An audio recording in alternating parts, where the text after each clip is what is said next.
Today we're diving deep into history, venturing into the heart of West Virginia to explore the dramatic events of the Paint Creek Cabin Creek strike in West Virginia.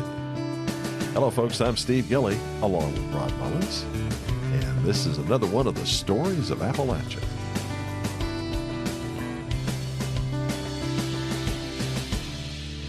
Well, Steve, we're getting ready to talk about this, the Paint Creek Cabin Creek strike in West Virginia, and all of this stuff started happening at a very, what can we say, pivotal month in probably history. There were a lot of things going on in the month of April 1912, and this was one of the things that stirred up a lot of people, besides what I was going to drop the hint here about the Titanic sinking. So that was one of the things that happened, but this was another biggie here on the East Coast and in Appalachia of what was going on with this conflict at the Paint Creek Cabin Creek strikes.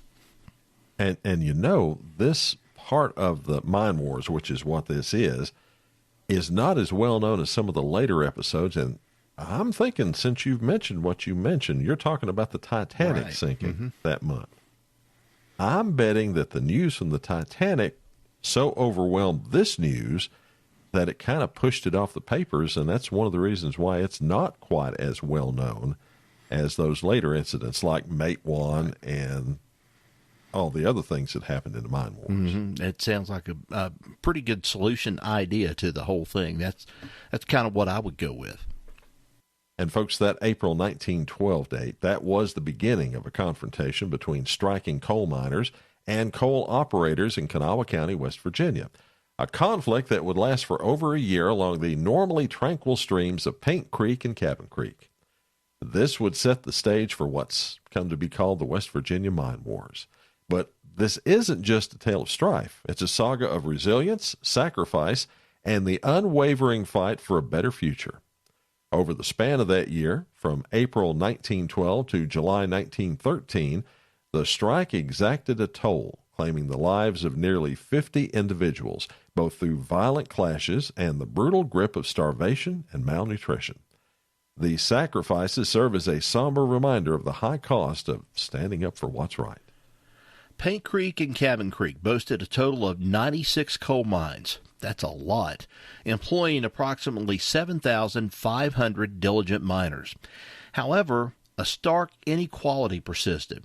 The miners of the 41 union mines along Paint Creek found themselves receiving, get this, 2.5 cents less per ton of coal than their UMW counterparts in the rest of the Kanawha River coalfields.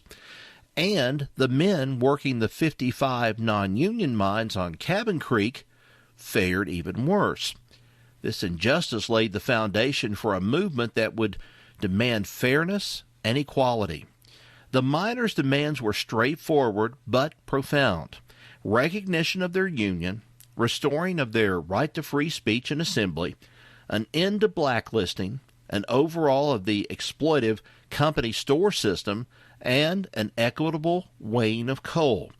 These demands weren't mere words. They were a rallying cry for just and dignified existence. Yet, as the strike unfolded, the miners weren't just facing off against coal operators. They were confronting the ominous presence of, well, you guessed it, the Baldwin Felts Detective Agency. Over 300 mine guards under the command of figures like Albert Felts, Lee Felts, and Tony Gageot descended upon the mining communities of Paint Creek and Cabin Creek, casting a shadow of fear and uncertainty. And amidst this turmoil emerged a beacon of hope. Mother Jones, a tireless activist who breathed life into the miners' cause. Her courage knew no bounds as she led marches, defied eviction, and orchestrated a daring march of armed miners to the very steps of the state capitol in Charleston, where they boldly confronted Governor William E. Glasscock. This, however, was no tale of unopposed heroism. Violence became an all-too-familiar specter, with beatings, sniper attacks, and acts of sabotage becoming a haunting routine. But through the chaos, the miners remained steadfast, unwavering in their belief that change was not only possible, but necessary. The struggle took a tragic turn in February 1913, Mucklow was once again the site of violence, with miners attacking and resulting in at least one casualty. In a retaliatory move, Kanawha County Sheriff Bonner Hill and a group of detectives launched an assault on the Holly Grove miner settlement, employing an armed train aptly named the Bull Moose Special. Well, this was no ordinary attack. The sheriff and his team descended upon the tent camp with machine guns and high-powered rifles, riding that Bull Moose Special through the Holly Grove camp. A barrage of machine gun bullets tore through the frame house of striker Sesco Eastep, tragically claiming his life. In response, Sarah Blizzard led a group of courageous women who damaged the railroad tracks to prevent a second attack. Now, despite all the violence and everything that was going on, the miner spirit endured. On another raid on Mucklow, that claimed the lives of at least 2 individuals a day later, and by February 10th, martial law had been imposed for the third and final time. The struggle reached a pivotal moment on February 13th when Mother Jones herself was arrested in Pratt. She was charged in a military court, not a regular court, folks, but a military court, for inciting a riot, reportedly for attempting to read the Declaration of Independence, and later faced charges of conspiracy to commit murder. Refusing to recognize the jurisdiction of the military court, and, in some ways wisely so, she steadfastly declined to enter a plea. Mother Jones was ultimately sentenced to 20 years in the state penitentiary and tragically acquired a case of pneumonia. And Steve, when I think of Mother Jones, I had to go and look up some quotes, and I think one of the best quotes that she had was 2 of them that really stand out. "I'm not a humanitarian, I'm a hellraiser." That's one of them. And then the second was, "Whatever your fight, don't be ladylike." That kind of spoke the way she was. It certainly did. And, this whole thing was crazy. I mean, reading the Declaration of Independence and getting arrested for it and put in jail for 20 years. I mean, that's crazy. Well, the tide began to turn with the arrival of Dr. Henry D. Hatfield as the new governor on March 4th. His first priority was to address the ongoing crisis. He released about 30 individuals held under martial law, ensured that Mother Jones received medical treatment in Charleston, and by April he moved to impose conditions for a potential strike settlement.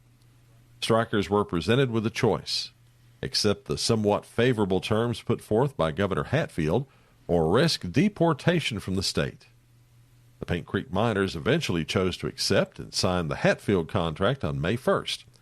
However, the Cabin Creek miners continued their resistance, with some instances of violence, until the end of July.